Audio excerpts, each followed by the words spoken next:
છે GM ફૂડનો. GM food એટલે કે જીનેટિકલી મોડિફાઈડ ફૂડ. બીટી જે કપાસ છે, બેસિલસ થુરન્જીસ, એનું એ સ્ટાર્ટિંગ ફેઝ હતું. અહીંયા મોટાભાગના લોકો દિશામાં જાગૃત છે. શરૂઆતમાં સારું લાગ્યું, ઉત્પાદન વધ્યું, પણ અંતે આરોગ્યની દ્રષ્ટિએ, ધરતી માતાના આરોગ્યની દ્રષ્ટિએ આપને નુકસાન થયું. ને આપને બધાને એવું હતું કે ભાઈ એ એના બીજમાં ઝેર છે એટલે આપણે દવા નહીં છાંટવી પડે, પણ એ બધું ઊંધું પડ્યું. જે દેશ એનું પ્રમોટ કરી રહ્યા છે, જે દેશની કંપનીઓ છે, એ દેશમાં લોકોમાં જ અત્યારે બેન છે. અને એવું મોટા ભાગનું એવું બને છે કે જે દેશની કંપનીઓ વિકાસશીલ દેશમાં ગરીબ દેશમાં વેપાર કરે છે, એ પ્રોડક્ટ એના દેશમાં બનશે. હું મારા ઘરે ગાયનું દૂધ પીવું, તમને એમ કહું ભેંસનું દૂધ પીવાનું, તો મને ગળે કેમ ઉતરી? તો પાખંડ કહેવાય. એનો અર્થ કે મારે તમને મારી નાખવા છે.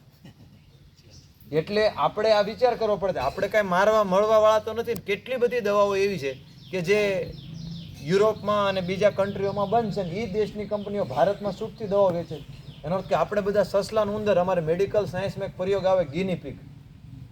ગિનીપિગ એટલે કોઈ પણ દવાનો ટ્રાયલ તમારે માણસ ઉપર કરવો હોય તો એ પહેલાં તમારે સસલાનું ઉંદર ઉપર કરીને એમાં વાંધો ન આવે તો માણામાં કરવાનું. તો આપણે તો ગિનીપિગ થયા ને? ના, એવું આપણે બનવાનું નથી. પહેલાં એના દેશની જે કંપની અહીંયા જીએમ ફૂડનું પ્રોજેક્ટ કરે છે, એ દેશમાં પહેલાં જીએમ ફૂડની પરમિશન આપે. ત્યાં પછી 20-30 વર્ષ થાય ને કોઈ સાઈડ અસર ન આવે તો ભારતનું કરશું નહીં, વિચારીશું. કરવાનું તો ન જ થાય. બરાબર છે, વિચારીશું આપણા દેશ. કારણ કે આ બધાને કાંઈ મારી નાખવાના નથી. હું એક વૈદ તરીકે, અને એમાંય છેલ્લા 5 વર્ષથી તો સ્પેશિયલ ઓપીડી દિહોરથી ચાલુ કરી કેન્સરની. અને જે રીતે જોઉં છું સાહેબ, કેન્સર થવાનું સૌથી મોટું કારણ કોઈ હોય તો જીનેટિકલી મોડિફાઈડ ફૂડ્સ. તમાકુ પછી આવે. તમાકુ તો પહેલાંય ખાતા, એનો કે નથી કે તમાકુ ખાવું, પણ જીએમ ફૂડ આવ્યા પછી જીન્સ એક્ટિવ. બહુ સાદી ભાષામાં આજે પંકજભાઈ ત્યાં મેં ફોટો વિડીયો લીધો છે સરસ મજાનો. અવડું મોટું ઘીસોડું તુર્યું જોયું. અને થોડાક દી પહેલાં હમીરભાઈ બારી અમારે ત્યાં આવ્યા અષ્ટાંગ આયુર્વેદ ધામમાં, અને 4.5 ફૂટનું બાજરાનું દાંડું. હવે સાહેબ 4.5 ફૂટનું તો બાજરાનું દાંડું, તો બાજરો આખો થઈને 7-8 ફૂટનો.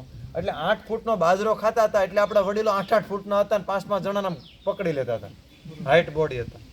હવે તમે એટલી આપણી પાસે આ શક્તિ હતી અને આપણી પાસે આ તાકાત હતી, તો ભારતમાં જો જીએમ ફૂડ આવે તો રોગ બહુ મોટી માત્રામાં વધી જાય. આપણી ધરતી માતા ખતમ થવાની શક્યતા પૂરેપૂરી છે. ધારો કે કોરોના વેક્સિનમાં એવું થયું કે વેક્સિન આવી ગઈ, પણ એની સાઈડ અસરો ખૂબ અત્યારે આવી.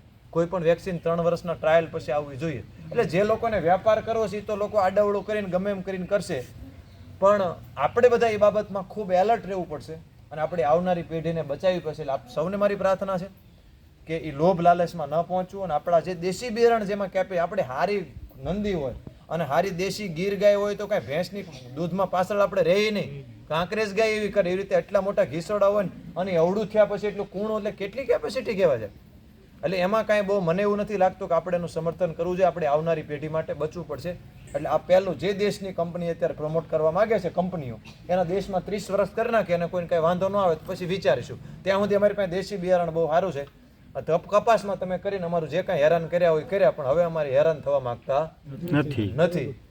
એક બીજો વિષય કે આપણા દેશ